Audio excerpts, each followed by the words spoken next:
بنگلہ دیش کی عبوری حکومت کے سربراہ محمد یونس نے پیر کی شام اپنے عہدے سے استعفیٰ دیا، لیکن ان کی رخصتی محض ایک رسمی عمل ثابت نہ ہوئی۔ اپنی الوداعی تقریر میں دیا گیا ایک بیان خطے کی سیاست میں نئی بحث چھیڑ گیا، خاص طور پر بھارت میں۔ یہ تقریر ڈھاکہ میں سرکاری رہائش گاہ پر منعقدہ ایک تقریب میں کی گئی، جہاں محمد یونس نے اپنی عبوری حکومت کی کارکردگی، چیلنجز اور مستقبل کے امکانات پر گفتگو کی۔ مگر ان کے خطاب کا وہ حصہ سب سے زیادہ زیر بحث آیا جس میں انہوں نے خطے کی جغرافیائی اور معاشی اہمیت کا ذکر کیا۔ انہوں نے کہا، ہمارا سمندر نہ صرف بنگلہ دیش کی جغرافیائی سرحد ہے بلکہ عالمی معیشت سے رابطے کا ایک دروازہ بھی ہے۔ نیپال، بھوٹان اور سیون سسٹرز اس خطے میں بے پناہ معاشی صلاحیت رکھتے ہیں۔ یہ الفاظ بظاہر معاشی تعاون اور علاقائی ترقی کے تناظر میں کہے گئے، مگر سیاسی حلقوں میں ان کے مضمرات پر سوالات اٹھائے جا رہے ہیں۔ خاص طور پر سیون سسٹرز کا حوالہ، جو کہ بھارت کے شمال مشرق میں واقع 7 ریاستوں کے لیے استعمال ہوتا ہے، ایک حساس موضوع بن گیا ہے۔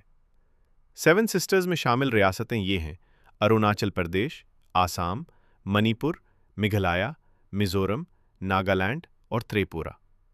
یہ تمام ریاستیں جغرافیائی طور پر بھارت کے باقی حصے سے ایک تنگ زمینی پٹی، جسے سلیگڑی کوریڈور کہا جاتا ہے، کے ذریعے جڑی ہوئی ہیں اور تاریخی طور پر نسلی، ثقافتی اور سیاسی پیچیدگیوں کا شکار رہی ہیں۔ محمد یونس نے اپنی تقریر میں بھارت کا نام براہ راست نہیں لیا، تاہم تجزیہ کاروں کے مطابق سیون سسٹرز کا ذکر بغیر بھارت کا حوالہ دیے ایک سفارتی اشارہ سمجھا جا رہا ہے۔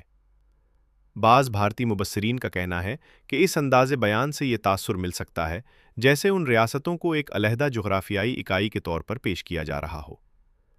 یہ پہلا موقع نہیں کہ محمد یونس نے اس اصطلاح کو اسی انداز میں استعمال کیا ہو۔ ماضی میں بھی ان کے بعض بیانات میں علاقائی اقتصادی راہداریوں، بندرگاہی سہولیات اور خلیج بنگال کے ذریعے زمینی طور پر گھرے ہوئے ممالک جیسے نیپال اور بھوٹان کو عالمی منڈیوں سے جوڑنے کی بات کی گئی تھی۔ خلیج بنگال کے ساحل پر واقع بنگلہ دیش کی بندرگاہیں، خاص طور پر چٹاگانگ، خطے میں تجارت کے لیے کلیدی اہمیت رکھتی ہیں۔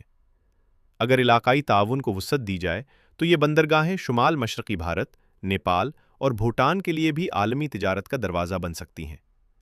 تاہم جنوبی ایشیا کی سیاست میں معاشی امکانات اکثر جغرافیائی حساسیتوں سے جڑے ہوتے ہیں۔ بھارت اپنی علاقائی سالمیت کے معاملے میں نہایت محتاط ہے، خاص طور پر ان علاقوں میں جہاں علیحدگی پسند تحریکوں کی تاریخ رہی ہو۔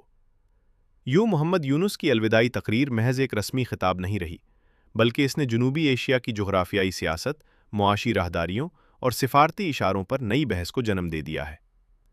سوال یہ ہے کہ کیا یہ بیان واقعی ایک معاشی وژن کا اظہار تھا یا پھر خطے کی سیاست میں ایک باریک مگر معنی خیز اشارہ؟ یہ بحث آنے والے دنوں میں ڈھاکہ اور نئی دہلی دونوں میں جاری رہنے کا امکان ہے۔